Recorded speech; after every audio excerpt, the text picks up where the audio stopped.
The Seattle Seahawks are no longer asking whether Sam Darnold can lead them to the promised land. He already did.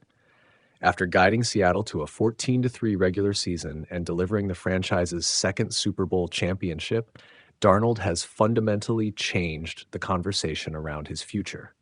What once felt like a short-term bridge experiment has now become a long-term investment question, and that investment is going to be expensive. Before the Super Bowl run, there was legitimate speculation about whether the Seahawks would hesitate to fully commit to Darnold due to contract structure. His deal included a $15 million roster bonus for 2026 that becomes fully guaranteed on February 13th, plus $2.5 million of his 2026 base salary. Seattle historically avoids guaranteeing money beyond the first year in veteran contracts. When Darnold signed last offseason, his only guaranteed compensation consisted of a $32 million signing bonus and $5.5 million in 2025 salary and bonuses. That structure gave the Seahawks flexibility. If Darnold had underperformed, they could have released him before the February guarantee trigger and owed nothing beyond what was already paid. It was a calculated risk, upside without long-term obligation. But then he won a Super Bowl. He also earned performance incentives totaling $3 million and added another $1 million with the championship victory. His playoff run erased any serious notion of cutting ties before the roster bonus deadline. Paying him $27.5 million in 2026, including the roster bonus and non-guaranteed salary, is now a comfortable decision rather than a difficult one. The real issue is not whether Seattle will pay that money. It's what comes next.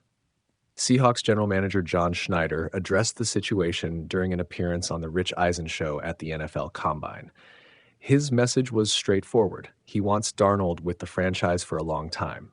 He didn't elaborate on figures, structure, or timeline, but the tone suggested that extension talks are not only underway, they're expected to result in a deal. That phrasing matters. Schneider could have emphasized patience, evaluation, or market timing. Instead, he framed Darnold as a foundational piece. The timing of negotiations is critical. Quarterback markets inflate quickly.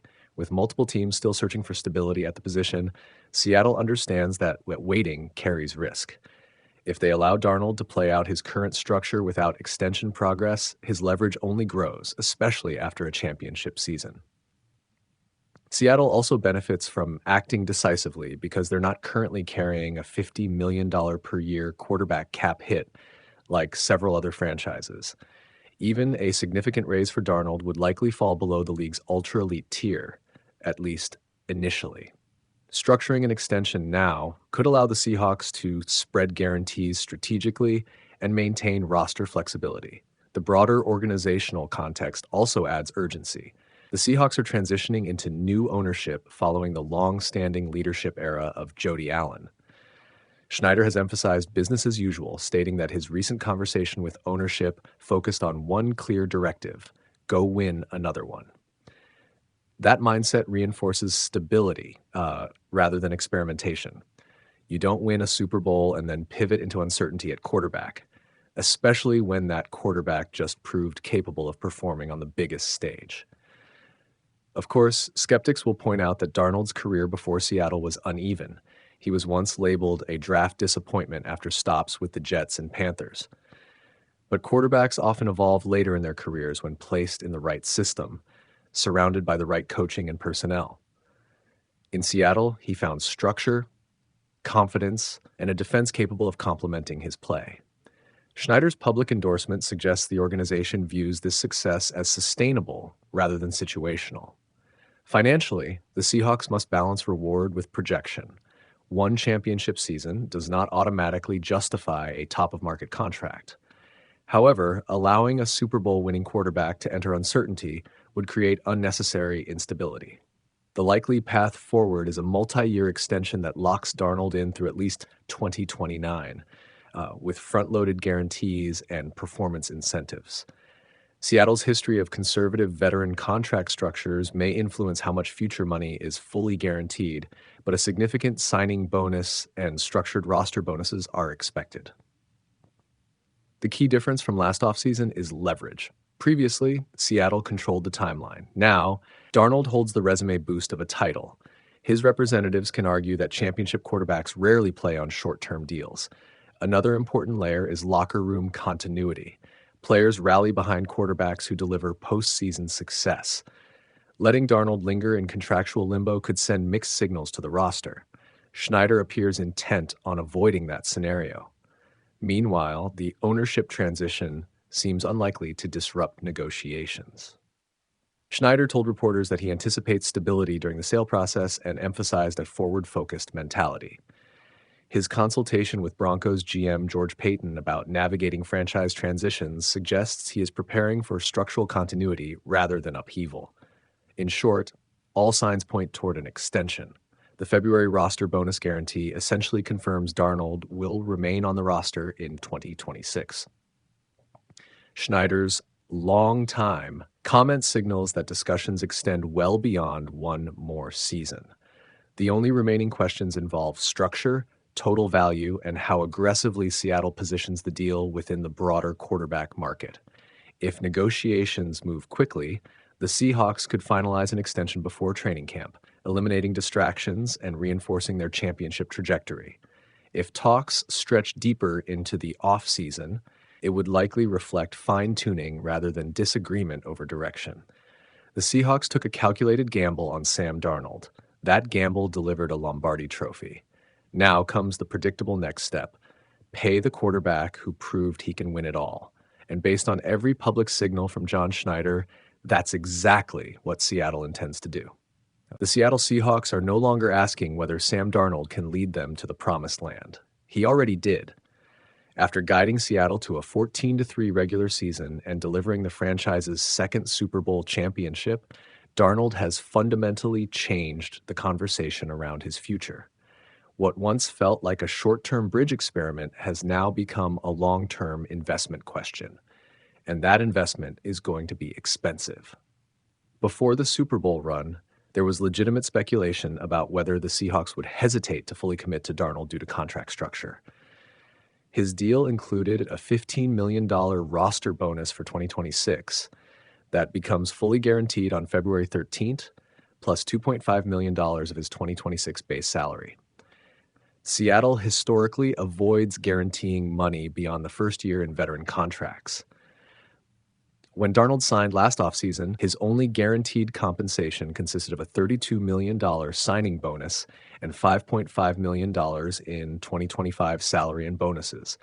That structure gave the Seahawks flexibility. If Darnold had underperformed, they could have released him before the February guarantee trigger and owed nothing beyond what was already paid. It was a calculated risk, upside without long-term obligation. But then he won a Super Bowl. He also earned performance incentives totaling $3 million and added another $1 million with the championship victory. His playoff run erased any serious notion of cutting ties before the roster bonus deadline. Paying him $27.5 million in 2026, including the roster bonus and non-guaranteed salary, is now a comfortable decision rather than a difficult one.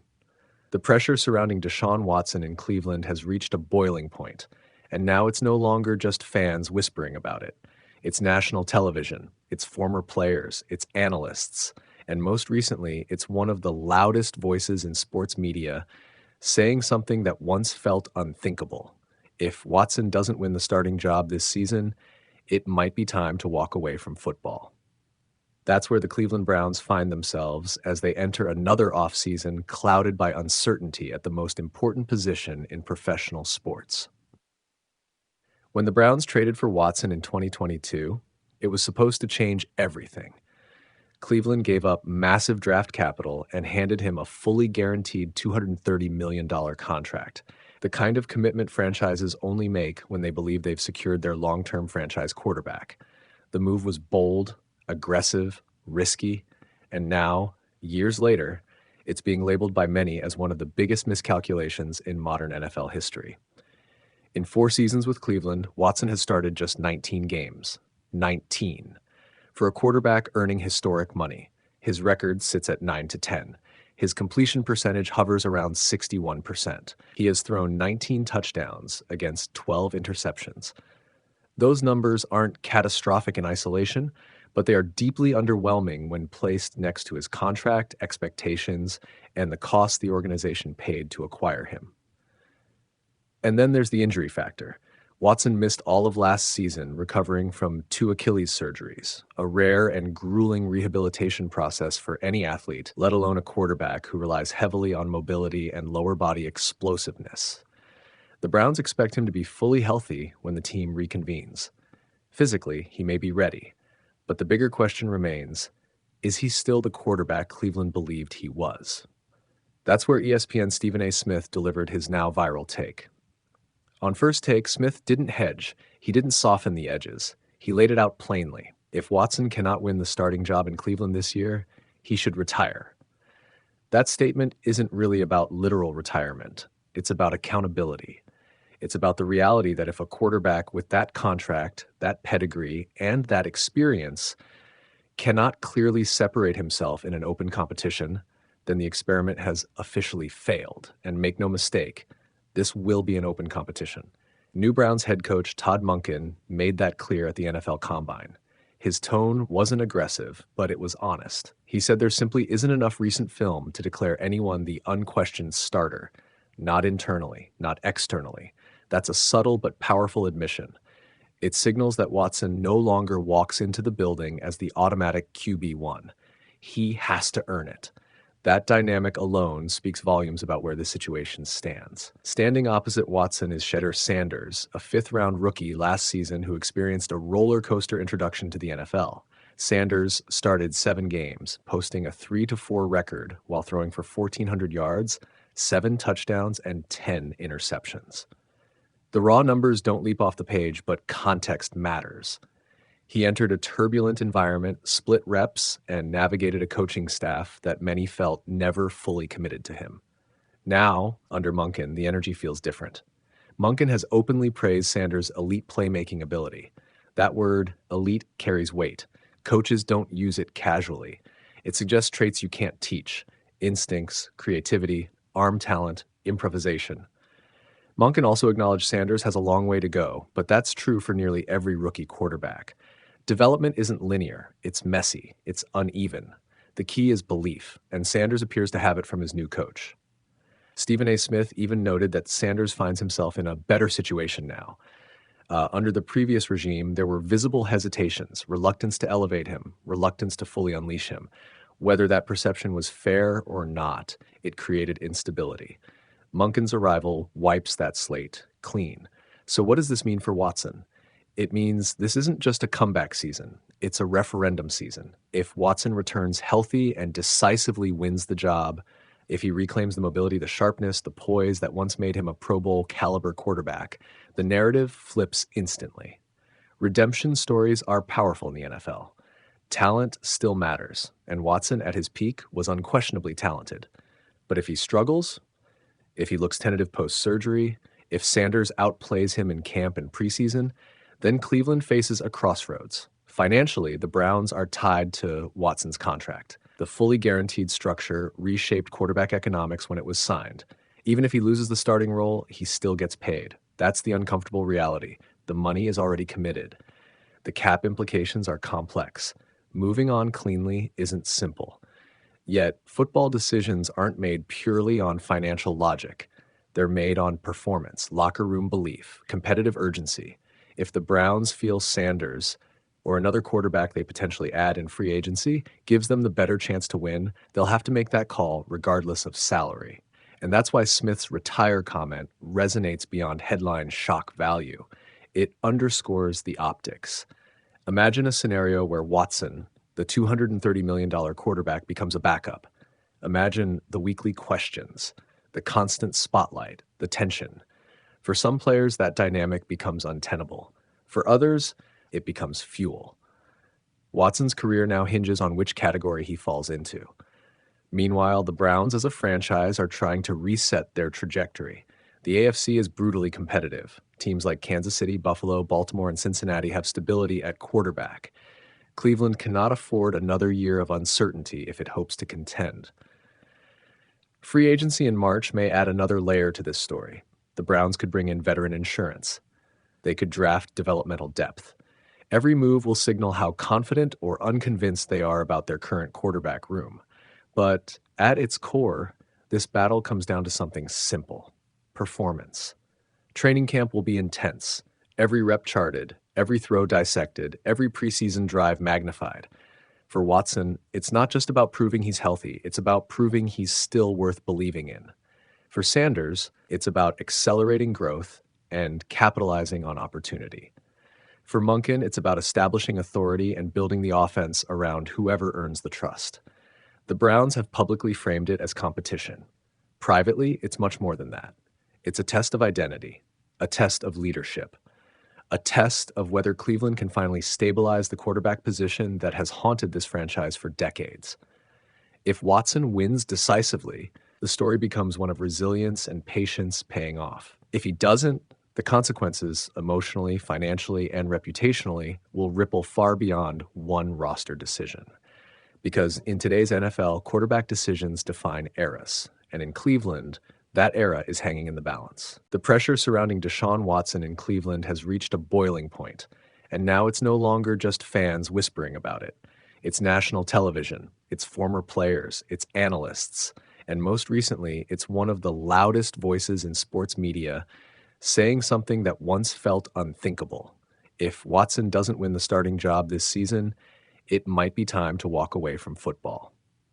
That's where the Cleveland Browns find themselves as they enter another offseason clouded by uncertainty at the most important. Why are the Pittsburgh Steelers leaving the door open for Aaron Rodgers?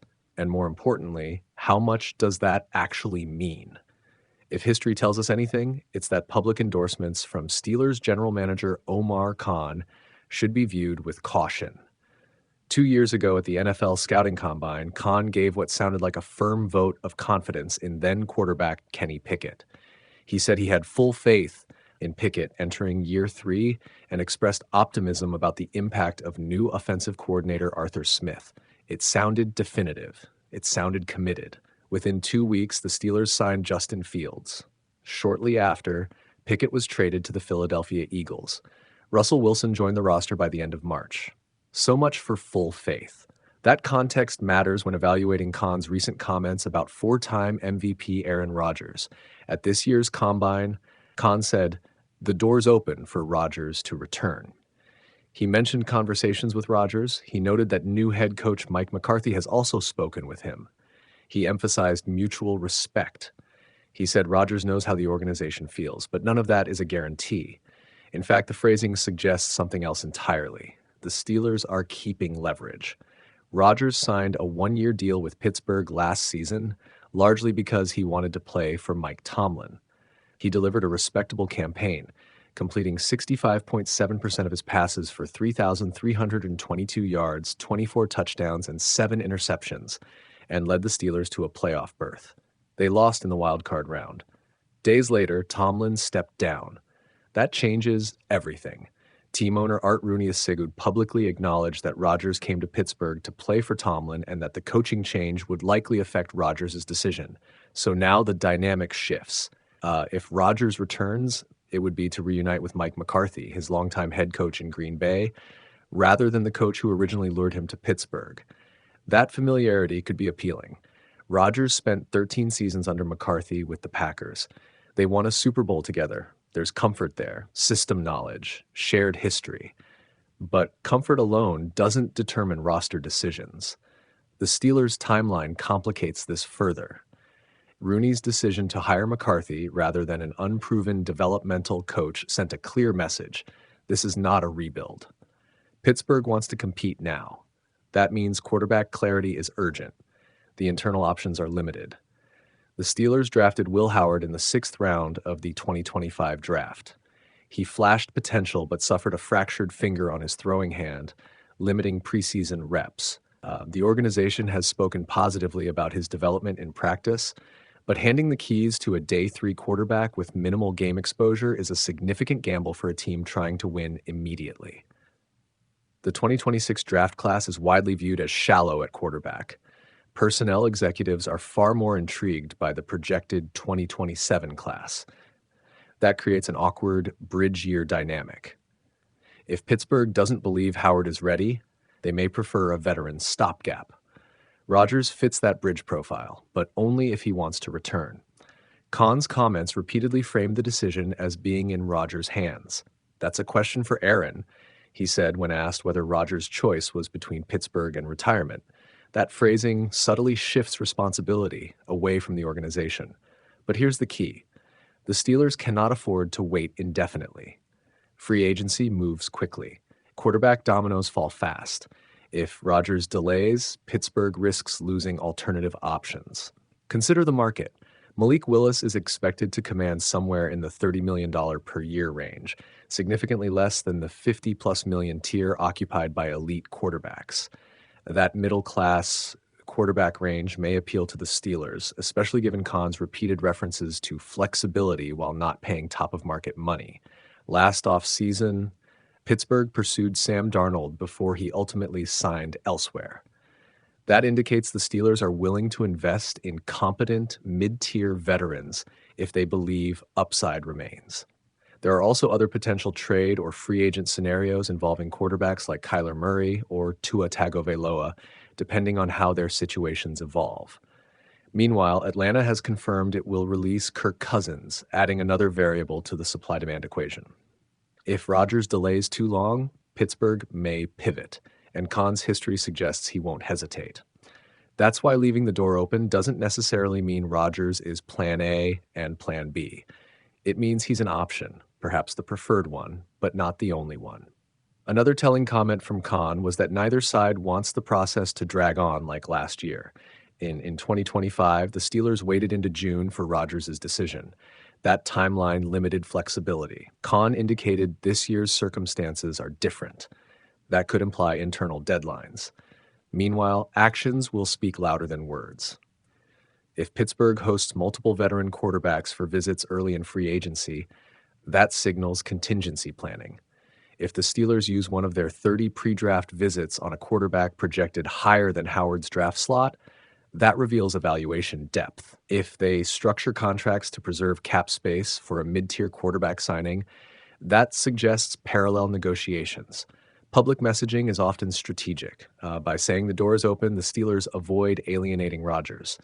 They preserve the relationship, they allow him space to decide, but they also avoid committing publicly in a way that boxes them in. Rodgers, at 42 years old and entering what would be his 22nd season, is no longer a long-term solution. Even if he returns, it's likely a one-year arrangement.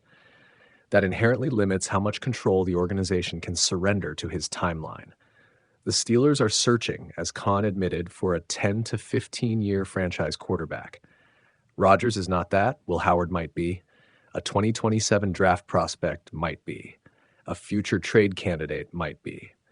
So the real question isn't whether Pittsburgh wants Rodgers back. It's whether they want him badly enough to wait. If Rodgers signals strong interest quickly, a reunion with McCarthy makes sense. The continuity of veteran leadership could stabilize a playoff-caliber roster. If Rodgers hesitates or explores other teams, the Steelers will move. Kahn's past full-faith endorsement of Pickett evaporated within days once a better opportunity emerged.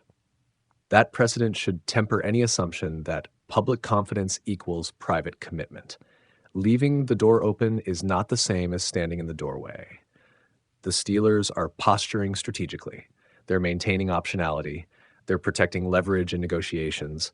They're preparing contingency plans behind the scenes. Are they homing in on Rodgers alone? Probably not. Are they genuinely interested in bringing him back? Yes, but on terms that align with their timeline and roster-building strategy. So when fans hear that the door is open, they shouldn't assume it's wide open. It might just be cracked, long enough for Pittsburgh to see what else is outside. Why are the Pittsburgh Steelers leaving the door open for Aaron Rodgers? And more importantly, how much does that actually mean? If history tells us anything, it's that public endorsements from Steelers general manager Omar Khan should be viewed with caution. 2 years ago at the NFL Scouting Combine, Khan gave what sounded like a firm vote of confidence in then quarterback Kenny Pickett. He said he had full faith in Pickett entering year 3 and expressed optimism about the impact of new offensive coordinator Arthur Smith. It sounded definitive. It sounded committed. Within 2 weeks, the Steelers signed Justin Fields. Shortly after, Pickett was traded to the Philadelphia Eagles. Russell Wilson joined the roster by the end of March. So much for full faith. That context matters when evaluating Khan's recent comments about four-time MVP Aaron Rodgers. At this year's Combine, Khan said, "The door's open for Rodgers to return." He mentioned conversations with Rodgers. He noted that new head coach Mike McCarthy has also spoken with him. He emphasized mutual respect. He said Rodgers knows how the organization feels, but none of that is a guarantee. In fact, the phrasing suggests something else entirely. The Steelers are keeping leverage. Rodgers signed a one-year deal with Pittsburgh last season, largely because he wanted to play for Mike Tomlin. He delivered a respectable campaign, completing 65.7% of his passes for 3,322 yards. At 36 years old, Travis Kelce stands at a crossroads that very few athletes ever get to experience on their own terms. After 13 seasons with the Kansas City Chiefs, 3 Super Bowl championships, 5 Super Bowl appearances since 2019, and a resume that guarantees a gold jacket in Canton, Kelce has nothing left to prove on the field. His place in history is secure. The only question now is timing. And just as he weighs whether to return for another NFL season, an opportunity has surfaced that could redefine the next chapter of his life, one that would keep him in football, but on an entirely different stage. According to media reports, Amazon Prime Video could soon have a major opening on its Thursday Night Football broadcast. Legendary play-by-play voice Al Michaels is reportedly considering retirement after next season. Meanwhile, analyst Kirk Herbstreit is entering the final year of his contract. That combination creates a rare vacuum, and Kelce's name is already being mentioned as a possible successor. For a player who has always thrived in big moments, this wouldn't just be a side project. It would be a marquee broadcasting role, potentially worth $15 million per year or more, not as a casual studio contributor, not as a part-time personality, but as an in-game analyst calling live NFL action. And here's what makes it compelling. Kelce reportedly prefers calling games over sitting in a studio. That detail matters. There's a difference between analysis from a desk and analysis from the booth. In-game commentary demands timing, chemistry, football IQ, and the ability to translate complex strategy into something millions can understand instantly. It's performance, just in a different arena. Kelce has already proven he can command a microphone. Before the 2024 season, he and his brother, Jason Kelce, signed a reported $100 million 3-year deal with Amazon's podcast subsidiary Wondery for their show New Heights. The podcast blends football insight with humor and personality, and it's become one of the most successful athlete-driven media ventures in the industry. That success isn't accidental. Kelce understands rhythm. He understands storytelling. He understands how to break down a play without sounding robotic.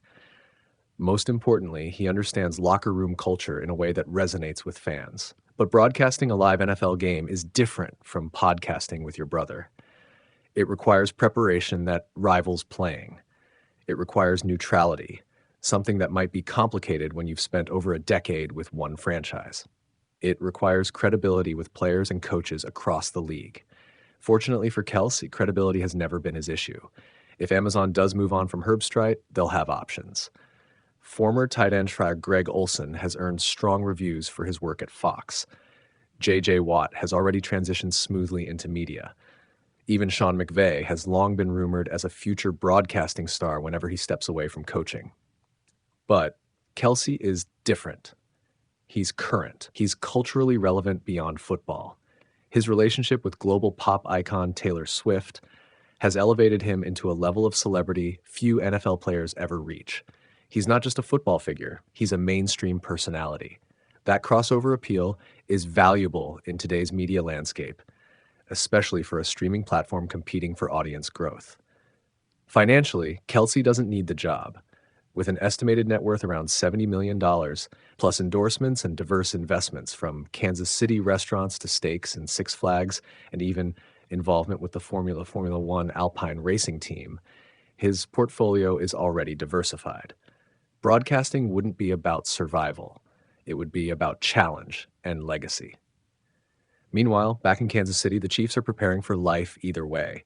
General Manager Brett Veach has publicly stated that the team is prepared if Kelce decides to retire. That's not coldness, that's realism. The NFL is relentless. Rosters turn over, even icons eventually step aside. The Chiefs' recent 6-win season was a sobering reminder that dynasties don't sustain themselves automatically.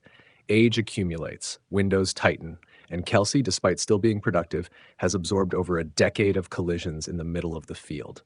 He has accomplished everything: All-Pro honors, Pro Bowls, rings, records, defining playoff performances. What does another season offer him? Redemption after a disappointing year? One last run? Or simply the satisfaction of knowing he walked away only when he truly felt finished? Now add a broadcasting opportunity that could pair him with veteran play-by-play voice a la Ian Eagle, already Amazon's lead NBA announcer, and the transition becomes even smoother. Eagle is respected, steady, and experienced. A strong partner can make a first-year analyst look polished immediately. From a narrative standpoint, the timing feels almost cinematic. Kelce has always embraced the spotlight. He dances at parades, he roars after touchdowns, he turns press conferences into viral clips. Some players fade quietly. Kelce has never been one of them. Yet retirement decisions are rarely about spotlight. They're about mornings, about whether your body cooperates, about whether the grind still excites you, about whether you miss it once it's gone. Broadcasting offers something unique: proximity without punishment. He could still analyze defensive coverages, still celebrate third down conversions, still dissect red zone execution, but without absorbing hits from linebackers half his age. He could shape the conversation around the league he helped define. The real question isn't whether he can succeed in broadcasting, it's whether he's ready to leave the huddle behind. If he returns for one more season, it likely won't be about money. It will be about closure, about competing alongside teammates one final time, about giving Kansas City fans a proper goodbye. If he steps away and takes the microphone, it won't be retreat. It will be evolution. Few athletes get to choose between extending a Hall of Fame career and beginning a potentially elite second act in media. Fewer still get to do it with financial security, cultural relevance, and championship credibility already secured. Whatever he decides, the outcome won't tarnish his legacy. It will simply shape the final chapter. For now, the Chiefs wait. Amazon watches, the league speculates, and Travis Kelce, Super Bowl champion, cultural icon, future Hall of Famer, holds all the leverage: the helmet or the headset, one last snap or the next stage. Either way, football isn't losing him. It's just waiting to see in which form he'll return. At 36 years old, Travis Kelce stands at a crossroads that very few athletes ever get to experience on their own terms. After 13 seasons with the Kansas City Chiefs, 3 Super Bowl championships, 5 Super Bowl appearances since 2019, and a resume that guarantees a gold jacket in Canton, Kelce has nothing left to prove on the field. His place in history is secure. The only question now is timing. And just as he weighs whether to return for another NFL season, an opportunity has surfaced that could redefine the next chapter of his life, one that would keep him in football, but on an entirely different stage. According to media reports, Amazon Prime Video could soon have a major opening on its Thursday Night Football broadcast. Legendary play-by-play voice Al Michaels is reportedly considering retirement after next season. Meanwhile, analyst Kirk Herbstreit is entering the final year of his contract. That combination creates a rare vacuum, and Kelce's name is already being mentioned as a possible successor. For a player who has always thrived in big moments, this wouldn't just be a side project. It would be a marquee broadcasting role, potentially worth $15 million per year or more. Not as a casual studio contributor, not as a part-time personality, but as an in-game analyst calling live. When A.J. Brown arrived in Philadelphia, he didn't just upgrade the wide receiver room. He transformed the identity of the offense. He gave Jalen Hurts a true alpha target. He changed how defenses aligned. He tilted playoff games. And he helped deliver a championship-caliber window that defined the modern era of the franchise. Now, suddenly, that partnership feels less permanent than it once did. Recent comments from Nick Sirianni and Howie Roseman weren't explosive. They weren't confrontational, but they were careful. And in the NFL, careful wording is often louder than bold declarations. When leadership avoids directly committing to a superstar under contract through 2029, speculation grows fast. Around the league, executives and agents notice tone shifts. Media circles back. And before long, the conversation moves from unlikely to possible. That's where things stand. Brown isn't a free agent. In fact, he signed a 3-year extension in 2024 that ties him to Philadelphia long term. On paper, the Eagles hold all the leverage. They don't have to move him. They don't have to explain anything. But when friction enters the equation, whether it's philosophical, financial, or personal, leverage doesn't always equal permanence. If the Eagles quietly explore options, the question becomes simple and ruthless. Who can actually afford him? Because this wouldn't be a discount deal. Brown is still in his prime. He's a physical, vertical, yards after catch nightmare who demands safety attention on every snap. Trading for him means surrendering premium draft capital, likely a first-round pick plus additional assets, and absorbing a contract that reflects elite production. That narrows the field quickly, not to contenders alone, but to contenders or rebuilders with both cap flexibility and the willingness to swing big. One obvious name surfaces immediately: the Tennessee Titans. The symmetry would be impossible to ignore. Brown began his career in Tennessee before being traded to Philadelphia in a deal that reshaped two franchises. Now the Titans sit with roughly $100 million in projected cap space, the most in the league, and a glaring need for offensive firepower. Their receiving core lacks a true number one presence. Their offense lacks intimidation. If Tennessee believes second-year quarterback Cam Ward, or whoever ultimately leads their offense, needs a proven playmaker to accelerate development, Brown becomes the fastest way to restore credibility. Financially, it works. Strategically, it works. Emotionally, that's where it gets complicated. Would Brown welcome a return? His initial exit wasn't subtle. It involved contract disputes and philosophical differences. Revisiting that environment would require trust rebuilt on both sides. But from a pure resource standpoint, no team is better positioned to absorb the cost without crippling itself. Then there's the Las Vegas Raiders. Las Vegas sits at the beginning of a rebuild with ambition.